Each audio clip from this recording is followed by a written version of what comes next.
pues bienvenidas a todas, a Mujeres que le hablan a mujeres. Estamos muy contentas de poder hacer este capítulo para todas ustedes.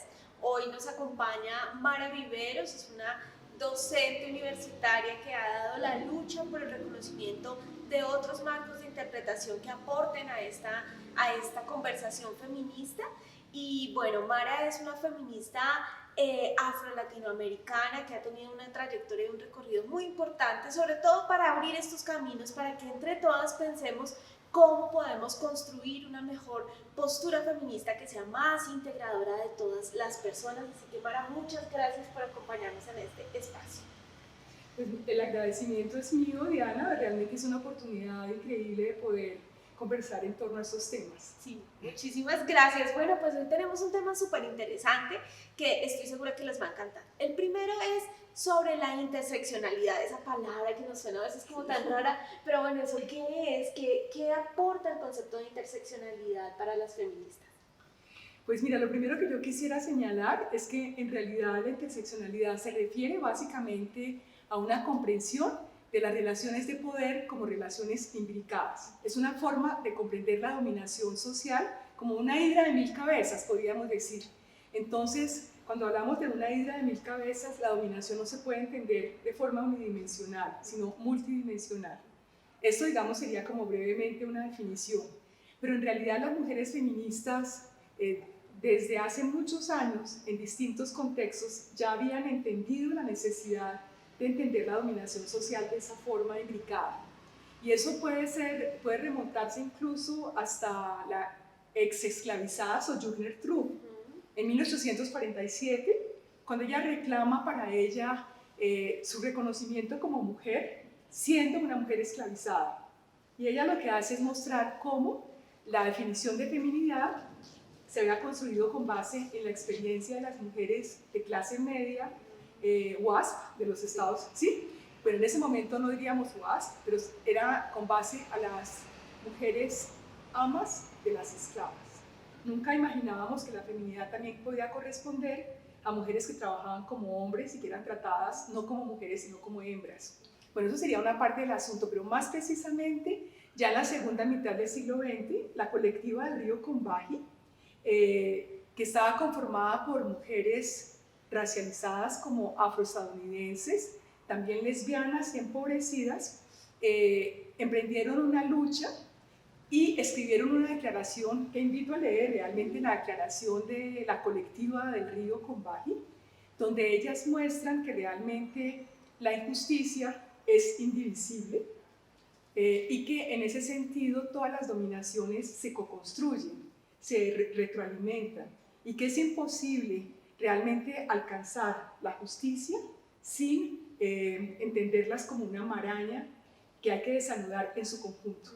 Pero cuéntanos un poquito, Mara, ¿qué aspectos tú crees que alguien que no tiene ni idea de interseccionalidad, qué aspectos serían claves para poder entender por qué la interseccionalidad es tan importante en el pensamiento feminista, ¿no? Porque se ha vuelto también parte de nuestro quehacer, digamos, político, reconocer las diversidades, hablar desde las opresiones y, por supuesto, hablar de la interseccionalidad. Yo diría que por una razón sencilla, realmente las feministas descubrimos que las mujeres, ninguna de nosotras es una mujer a secas, que siempre estamos inscritas en distintos órdenes sociales. Está, digamos, el orden de género, del cual nos ubicamos como mujeres, pero también hay otros órdenes de clase, entonces nunca somos solamente mujeres, somos mujeres ya sea de clase media, de sectores populares, podemos también ser mujeres pertenecientes a distintos grupos étnicos, y sabemos que en el caso colombiano solo desde los años 90 se reconoció como la diferencia étnica, pero no únicamente, también podemos tener diferentes orientaciones sexuales, pertenecemos a distintas generaciones, entonces las mujeres a secas no existimos.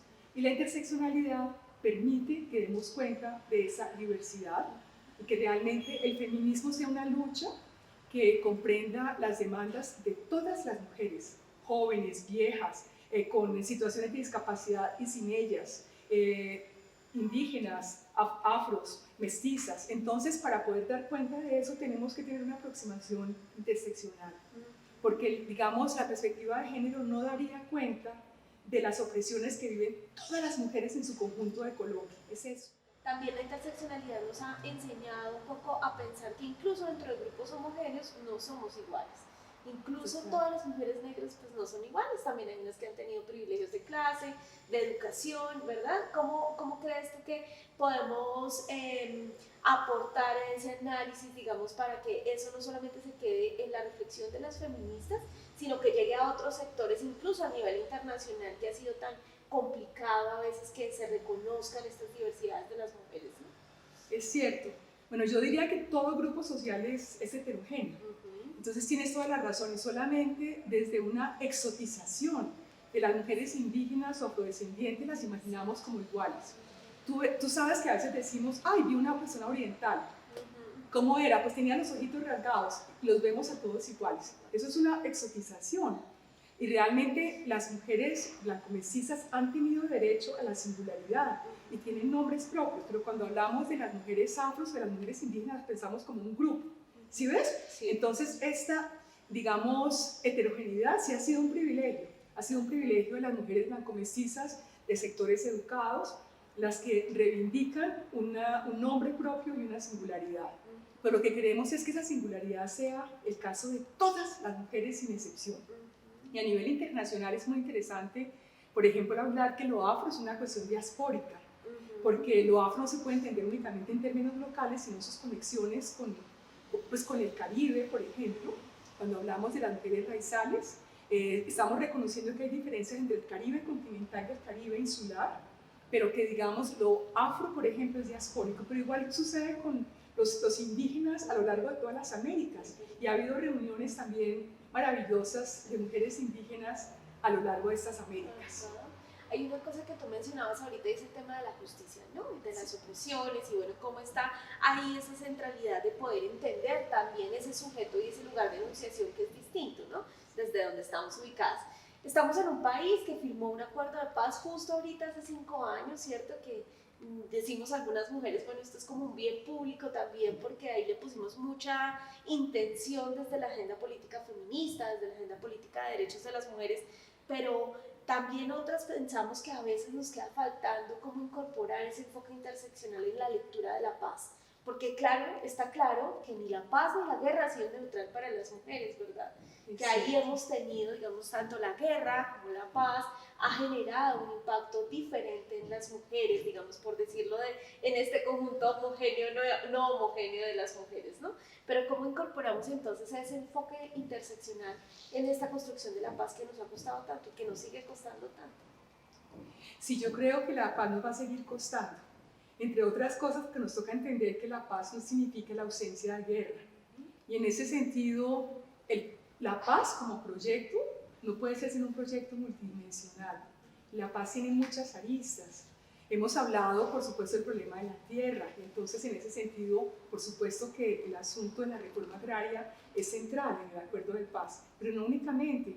También se han incorporado conceptos nuevos como los de territorio, que no solamente se refieren, digamos, al ambiente, a la naturaleza, a los recursos hídricos, a los recursos de todo tipo, sino también a las formas de vivir en esos espacios. ¿Qué ha significado para ti como mujer negra encontrar un camino digamos, tan discutido sobre la diversidad, sobre la interseccionalidad? ¿Qué le ha aportado eso a tu vida, más allá de lo académico, más allá esa Mara que está en la casa, que se encuentra todos los días también con debates en la cotidianidad, ¿no? Que uno sale a la calle y ya está ahí confrontándose con cosas. ¿Qué ha significado para ti encontrar el camino feminista y, bueno, la interseccionalidad, una forma de leerlo y de entenderlo? Bueno, yo tengo la impresión de que tengo una historia interseccional desde los inicios. Bueno, por una parte, por ser la hija de una mujer blanco-mestiza, de un hombre negro del norte del Cauca, ya eso en Colombia no es tan común. Sí. Y por otra parte, además en el momento en que ellos iniciaron su vida conyugal. Entonces, también por haber crecido digamos, en un contexto social donde yo era muchas veces la excepción, haber vivido en un barrio de clase media donde era la única niña negra, haber estudiado en un colegio de clase media donde era la única niña negra. Bueno, pero después justamente quise entender eso hace poco publiqué un libro que es sobre las clases medias negras, porque me parecía importante entender mi propia historia, pero la de otras personas que se habían sentido excepcionales y que no éramos bastantes excepciones. Ajá. Y yo me digo que juntos habríamos podido hacer cosas maravillosas. No era tan excepcional. Exacto, pero que en el ámbito de la ideología del mestizaje era muy difícil afirmarse en esa singularidad, como te digo. Pasó lo mismo con las mujeres. Sí. También lo decimos que las mujeres muchas veces se tuvieron que masculinizar para poder alcanzar el éxito. Y tú ves que en las grandes firmas, o cuando las mujeres alcanzan cargos importantes en el espacio público, muchas veces se mimetizan y hacen un uso del poder que también podríamos decir masculino. Entonces si me preguntas, yo creo que como niña yo también entendí muy pronto que no era una niña a secas, como te estaba diciendo. Estando en el liceo francés era absolutamente excepcional, pero digamos, también fui aprendiendo la importancia de potenciar esa biografía de otras formas, ¿no? No solamente para reivindicar mi singularidad, que la sigo reivindicando, sino para hacer un proyecto colectivo. Pues esta segunda parte de la que queremos conversar está un poco enfocada en un tema que para nosotras desde el IMPAN es muy importante porque consideramos que no puede ser dejado de manera subsidiaria, digamos, la reflexión sobre lo que ha pasado con el sistema patriarcal, ¿no? El feminismo, los feminismos surgen justamente también de esa reflexión. Tú sabes muy bien de este sistema patriarcal que se plasma en diferentes injusticias, en diferentes opresiones y desigualdades. Y una cosa que nos hemos estado preguntando durante casi ya 2 años es qué pasa con las masculinidades, qué pasa con este ejercicio jerárquico de la enunciación del hombre, ¿no? Dentro de una estructura, pero también más allá del sujeto individual, cómo eso colectivo ha estado puesto en la política, en la economía, en la construcción de las relaciones sociales. Y ahí nos preguntamos qué tiene que ver las masculinidades, el sistema patriarcal con el sistema militarista. Como una de estas aristas que trabajamos nosotras desde el feminismo antimilitarista, nos preguntamos y nos preocupamos por cómo confrontar justamente ese sistema militarizado que está y que se refleja también en toda la cotidianidad, en las relaciones sociales, en cómo se destina el presupuesto en un país, en fin. Pero queremos preguntarte puntualmente, bueno, desde tu estructura de pensamiento, ¿cómo podríamos definir lo que son las masculinidades? Bueno, de manera sencilla yo podría decir que las masculinidades siempre se definen en relación con las feminidades. En ese sentido, en el sentido moderno de la masculinidad, nunca existe la masculinidad disociada de la feminidad. Siempre se define por contraste. Entonces, por contraste, la masculinidad es una posición de poder que encarna ciertos privilegios justamente en ese ordenamiento de género, y eso afecta desde los espacios más íntimos hasta justamente la forma en que se ejerce el dominio en el ámbito más público. Entonces hay como una especie de continuum, que es lo que explica justamente la masculinidad. Me parece importante señalar que la masculinidad debemos disociarla del cuerpo de los hombres. Estábamos hablando, por ejemplo, de mujeres de poder y hablábamos de mujeres masculinizadas por una forma de ejercer el poder. Entonces también habría que hablar de la masculinidad de esas mujeres, o incluso de mujeres no conformes con el género, que también reivindican otras expresiones de género como una afirmación también de esa singularidad de la que hablábamos antes. Entonces la masculinidad abarca todo esto. Eso me parece importante porque la masculinidad no es algo malo en sí mismo. A veces tendemos a imaginar que masculinidad igual posición opresora y enemigo principal del feminismo. Entonces quisiera señalar pues que de eso no se trata. Sin embargo, las masculinidades en Colombia, por el conflicto armado larguísimo que hemos vivido, están muy asociados a un orden bélico. Y eso ha implicado pues que lo que se ha valorado en ese contexto de conflicto ha sido justamente la posesión de armas, los hombres como baluartes viriles de defensa de la nación. Y de hecho lo que nosotros hemos visto es el uso de los medios de comunicación de esas ideas para promover, por ejemplo, a todos los actores armados como héroes que están defendiendo un territorio. Lo que es terrible es que la manera de defender un territorio también implica ser depredadores de ese territorio, y ese territorio está simbolizado por el cuerpo de las mujeres. Entonces toda la violencia sexual también se entiende por esa concepción de masculinidad. Por supuesto que entiendo que cuando estamos en una, digamos, estamos en cuestionamiento de ese orden de género, las masculinidades militarizadas pues no tienen nada que ver con ese orden de género que imaginamos de otro mundo posible. Bueno, Mayra, cuéntanos desde estos análisis académicos cómo se pueden definir las masculinidades militarizadas. ¿Habría alguna manera de definirlas? Bueno, yo creo que habría que pensarlas.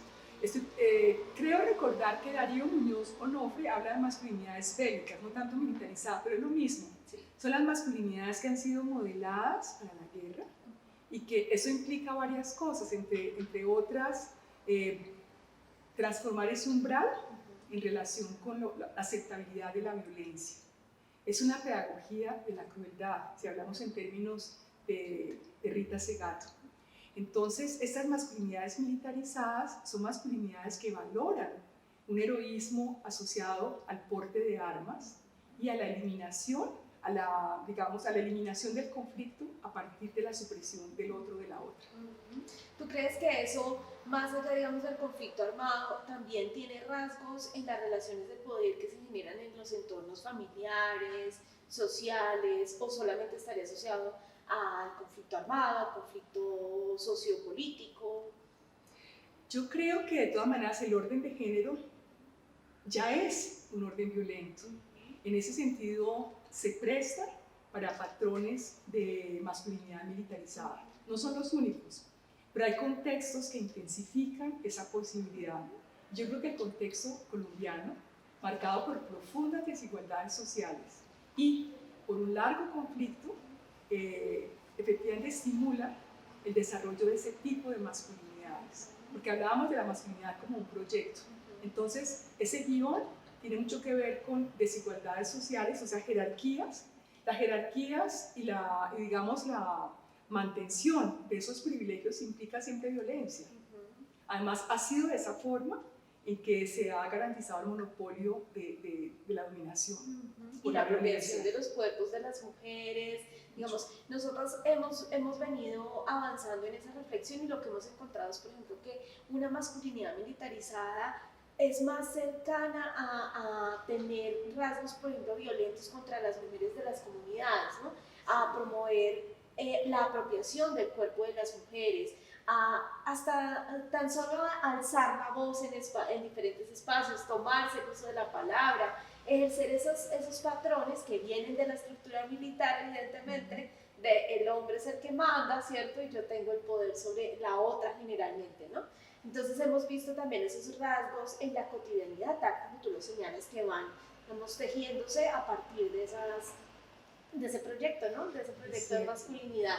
¿Cuáles crees tú que son los mayores impactos que ha tenido la masculinidad, y en esas masculinidades, la masculinidad militarizada, en un contexto como el colombiano? Bueno, tú nombrabas uno que me parece fundamental, y es el efecto sobre los cuerpos de las mujeres. Es decir, es entender que la defensa de un territorio, la apropiación de un territorio, pasa por la apropiación de las mujeres de ese territorio, y sobre todo la apropiación del cuerpo y de la sexualidad de esas mujeres. Entonces eso ha implicado pues, un nivel de violencia sexual que es muy fuerte. Y lo que vemos es que esos patrones de violencia sexual también son diferenciados, y ahí entra también la interseccionalidad. Es decir, no se aplican de la misma manera. Y nosotros sabemos que los territorios étnicos, por ejemplo, también son territorios que se han convertido en corredores del narcotráfico, y muchas veces se busca hacer desaparecer a las personas de ese territorio para utilizar los recursos de ese territorio. Entonces, eso también está asociado a la masculinidad militarizada, que tiene que pasar por genocidios y por violencia sexual para poder afianzar su poder. ¿Tú crees que ese proyecto de masculinidad y de masculinidad militarizada ha estado presente en la estructura del Estado colombiano? Claro. desde sus inicios, infortunadamente es una historia de larga duración, y ahí sí habría que pensar como el continuum de las violencias, desde casi que la conquista, la colonización, el periodo republicano, y lo que conocemos hoy. O sea, eso es una larguísima historia, donde realmente la institución militar ha jugado un papel muy importante. De acuerdo a eso que estábamos mencionando, pues el feminismo, los feminismos y el sistema patriarcal y la masculinidad ha ido mutando conforme va cambiando también el orden social, ¿no? Y el orden comunitario, y conforme también se van abriendo otras diásporas de pensamiento, ¿verdad? Pero ¿cómo, Mara, podríamos decirle a las mujeres que están construyendo sus feminismos, su camino feminista, que es individual y colectivo, cómo podríamos decirles que también ese es un lugar desde el cual podemos hacer una confrontación, confrontar esas masculinidades militarizadas y ese sistema militarista? Bueno, Diana, yo creo que realmente la posición antimilitarista no es nueva, ha estado en el corazón del feminismo. O sea que también imaginamos que los cambios han sido como progresivos, y habría que decir que no, que es más bien un movimiento en espiral que los ha profundizado, se han diversificado y profundizado. Y yo creo que desde cualquier feminismo, ya sea feminismo comunitario, feminismo popular, feminismo interseccional, el punto de la militarización es nodal en la agenda política de cualquier proyecto emancipador. Entonces, creo recordar incluso el feminismo blanco de los 70s estadounidenses peleando es decir, por la paz y contra la guerra en Vietnam. Pero también se han movilizado contra todas las guerras, contra la guerra de Irak. Y ahora recientemente con todo lo que sucede en Afganistán, también las feministas se han pronunciado. Nosotras con esta historia tan larga de conflicto armado, no podemos no ponerlo en el centro de nuestras preocupaciones. No para que la vida se reduzca a la violencia, sino precisamente para que la violencia sea un punto y lo que se expanda sea realmente la vida en todas sus expresiones. La masculinidad ha sido algo con lo que las feministas y las mujeres en general hemos convivido todos los días de nuestra vida desde que nacemos, ¿cierto? ¿Cómo esa masculinidad ha impactado la vida de Mara? Qué buena pregunta.